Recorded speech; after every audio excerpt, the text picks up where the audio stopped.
Area control is a concept you've likely heard of at one point or another, but for the uninitiated, in any form of player versus player medium in either games or honestly even real life such as warfare, while the overall objective is to defeat your opponent, in many cases it's less so the actual defeat that matters and more so the situation or circumstances that led up to it. The most common way for this to happen is with control. As a game that's existed for millennia and is widely considered unsolvable, chess illustrates the significance of area control through the way players try to obtain victory. Rather than directly attacking their opponent's king piece, they try to establish a board state that makes it impossible for their opponent to conduct their next move without jeopardizing themselves, while simultaneously placing them in imminent danger, an occurrence known as checkmate. League of Legends has often been equated to chess, whereby we as players move our pieces on the board and gradually build an advantage over the enemy team to ultimately checkmate them either via brute force or macro control. More often than not, you see the latter happening in higher level matches like Challenger or Pro Play, where understanding of macro mechanics is more developed, and we sometimes have games that are won even though there was only like 5 kills in 40 minutes. While every champion exerts area control in their own ways, a small class of characters is capable of doing so through their own chess pieces, so to speak. Whether in laning phase or throughout the map, the pressure they can impose on the enemy team is as annoying as it is effective, demonstrating just how important area control is in this game. Today we're going to talk about Constructors, the ultimate zoning champions. Constructors are a subcategory consisting of a hybrid between summoners and trappers. In the past, I've covered both, and their various gimmicks in their own episodes if you'd like to know more. Though small in number, they're easily recognizable due to creating stationary elements that can be interacted with just like summons and traps. But what sets them apart is that unlike traps, they have to be activated in some way, and unlike summons, you can't move them remotely.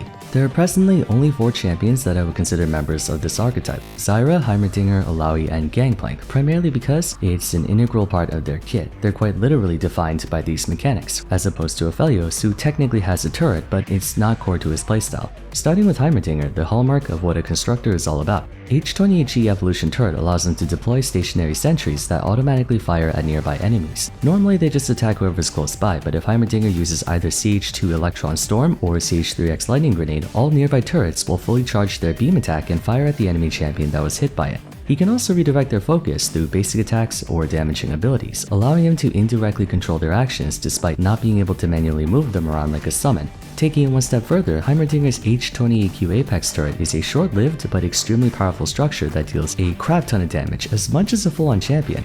Even though his W and E have functions not correlated to his turrets, the majority of his pressure comes in the form of those turrets. Proper execution on Heimerdinger entails knowing when to place down your turrets, where to place them, and how to use them for the situation at hand. If left on their own or in a vulnerable spot, his turrets can be dismantled very easily, both in laning phase and teamfights. Granted, Hextech Rocket Storm offers a quick burst of damage if in the event he's caught with his pants down, but throughout the course of a game, Heimerdinger relies on his turrets to accomplish just about anything. That's what distinguishes a construct from a trap. To make proper use of it, you have to consciously and continuously interact with it and strategize around it. I mean, technically, most of what makes Teemo dangerous is his mushrooms, but the act of placing it and then it being primed happens almost instantly, and there's nothing he can do about it afterwards. Zyra behaves the same way, only she has to plant her turrets and then activate them through abilities, though in exchange, she can spawn plants more frequently and has 2 variants: Thornspitter, which is her main TPS plant, and Vine Lasher, which does less damage but can still targets. Whether she uses Deadly Spines or Grasping Roots determines what her seeds turn into, requiring the Zyra player to decide which one is more valuable at what time. Additionally, if Stranglethorns hits any active plant, they gain bonus health and deal 50% more damage per auto. The damage can easily add up over time if you're not paying attention. However, enemies can easily uproot her plants with a single ability or step on her seeds before they sprout, and Zyra doesn't have a super plant to fall back on like Heimer's big turret, nor does she have an instant kill button. The other 2 Constructors objects don't apply pressure through rapid attacks, but still have the same basic purpose of interaction. Gangplank's Powder Keg spawns a barrel at a target location that lasts for up to 25 seconds and will connect to other barrels with overlapping radiuses. Over a period of time, or if expedited through basic attacks, the barrels will drop from 3 HP to 1, at which point whoever attacks the barrel will achieve a different effect. If an enemy champion hits the barrel at 1 HP, it will be disarmed and destroyed. But if Gangplank hits the barrel at 1 HP with either an auto attack or his Q, it will deal the triggering attack's damage to all targets in the barrel's target radius and slow them, also exploding any other barrel nearby and dealing additional damage to champions, along with having innate 40% armor penetration. So in contrast to Heimerdinger and Zyra, whose turrets and plants deal damage over time, GP is one single burst, and no small amount either. What? Alawi has no way to spawn tentacles on demand per se, but through positioning and landing Test of Spirit, she can amplify her kill pressure to astronomical levels, making her notorious for 1v9ing teams if timing and spacing her moves correctly. Unlike GP's barrels, the tentacles are capable of attacking autonomously if near an enemy vessel or spirit. The barrels and tentacles don't do anything on their own otherwise, so essentially you can treat them like a Zyre seed before they sprout into a plant, and there's a lot more skill expression and mix-ups you can do with these compared to the others. That being said, I still label them as constructs on account of requiring the user to interact with them instead of activating on their own. Constructors have perennially been cited as annoying to deal with even at times when they aren't a priority in the meta. In top and mid lane, Heimerdinger, Alawi, and Gangplank's penchant for occupying large chunks of space with their summons often forces you into a defensive playstyle for fear of taking too much damage, while in bot lane, Zyra's status as a carry support in air quotes means she can and will endlessly harass you in lane. What do all these things have in common?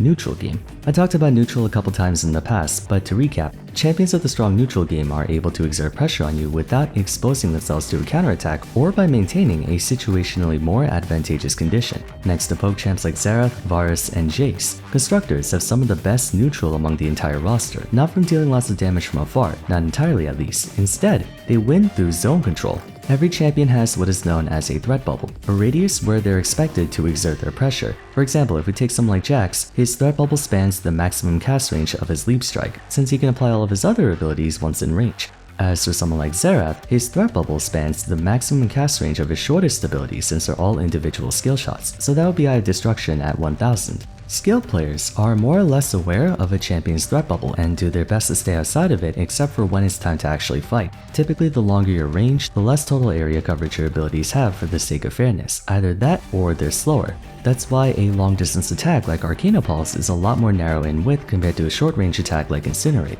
The exception to this is Constructors, who can massively extend their threat bubble without sacrificing either coverage or time. Thanks to Powder Keg's wide area coverage, Gangplank's threat radius extends to roughly around 1150 units of range, far enough to match artillery mages, and can explode several barrels at once, all doing enough damage to potentially one-shot you. In the early game, their barrels take a while to prime, but towards the late game, he can drop 2 barrels in 1 second and nuke both of them in the same time span, giving you very little time to respond.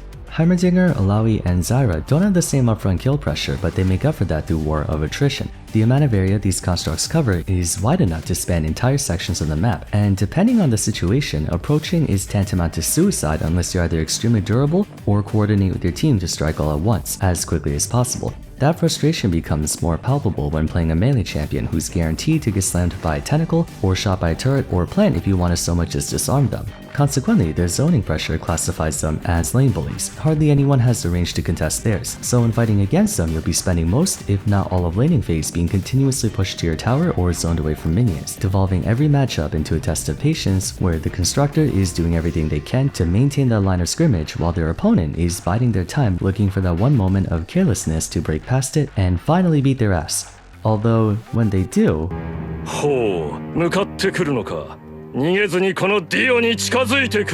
Constructors are equipped with anti-zone breaking abilities that can be deployed almost instantaneously, temporarily decreasing their threat radius or the ability to condense all that pressure into close quarters combat. Alawi would be the prime example of this. Everyone's well aware of how risky it is to challenge her head-on, especially in 1v1 or even 1v2 scenarios, as her leap of faith instantiates tentacles that don't have to be attached to a wall and empowers her tentacles to strike twice as fast. Heimerdinger's Apex turret, as mentioned earlier, offers enough DPS to rival champions, and if he manages to throw a stun grenade on you, you're either going to be on the receiving end of that, or a barrage of rockets that will most certainly end your life. Gangplank and Zyra are also like this as well. Cannon Barrage and Stranglethorns respectively place enemy champions at a serious disadvantage by threatening a large amount of space, likely around the caster. Taking into account a constructor's ability to manipulate their threat range and pressure, a surefire way of dealing with them, in theory, is to lower their health to a point where you can sufficiently burst them down, reducing the amount of time you're exposed to their response against your engage. The problem with this approach is that while you're trying to whittle down a constructor's health, they're also doing the same to you, and likely succeeding better than you can. There's also one other advantage they have compared to conventional ranged champions. If and when they are attacked, disabling them doesn't always nullify their pressure. Heimerdinger, Zyra, and Alawi's constructs function autonomously, meaning you're in constant danger no matter how you go about it. For Heimerdinger and Zyra, they can drop all their turrets and plants on you, then activate Zhonya's Hourglass, and now you're under heavy fire. Alawi doesn't build Zhonya's, but if hypothetically she builds Guardian Angel, it's the same basic principle. Should your spirit get extracted from your E followed by an ultimate, even if she doesn't attack you herself, her tentacles will. Gangplank needs to attack his barrels to set them off, yet he also has a get out of jail free card in the form of his W, remove scurvy. These factors place a considerable amount of focus in the neutral game despite League not giving everyone universal tools that prevent one champion from having disproportionately more influence in neutral than the other. So what ends up happening is, they suppress your agency during lane, and in the mid to late game you have to somehow coordinate with a team of 4 people you've never played with before to engage as a team. Essentially, Constructors can have a massive advantage throughout all stages of the game, early, mid, and late, if the enemy team doesn't have an easy way to counter them like a Blitzcrank or Zera. So with all this power at their disposal, why don't Constructors get played as much? You may notice that all 4 of them have a Why No One Plays episode. Well, the recent adjustments to Gangplank have done wonders for his popularity, but aside from that, there are 2 reasons. Both have to do with their playstyle. Unlike champions to traps or puppet masters like Orianna and Nazir, so much of a Constructor's power budget is allocated to their objects that you're as useless as a Yuumi without someone to leech on if caught without them. Just now I mentioned how even if they do get attacked, they can punish their opponent for doing so, but that's only assuming they have everything set up in advance. Just like the zoner archetype in other genres like fighting games, Constructors, being the ultimate zoning champions, have a terrible disadvantage state if not given time to set up the board, so to speak. Normally this wouldn't be an issue in fighting games because they're only fighting one person, but in a MOBA there are not only multiple enemies you have to look out for, but also fog of war. You won't always know when or where you'll be attacked. Constructors occupy large areas at a time, but that's offset by their inability to reposition at a moment's notice, and because their threat bubble is not attached to the champion itself, rather their constructs, anything that can displace them reduces their pressure to almost 0.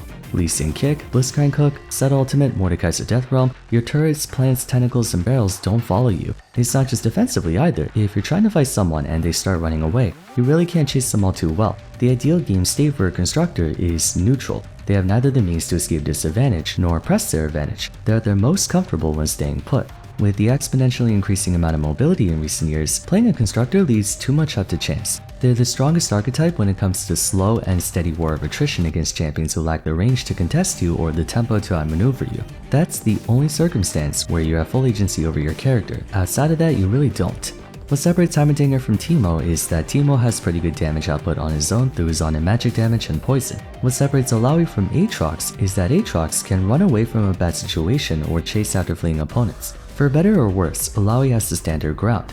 Having that flexibility is seen as a greater priority over a monstrous neutral game. Speaking of which, neutral is, at least to most people, kind of boring. It's a game state where both sides are pacing back and forth, throwing stuff at each other, waiting for someone to get caught or run out of patience and rush in like an idiot. Personally, I'm kind of the opposite.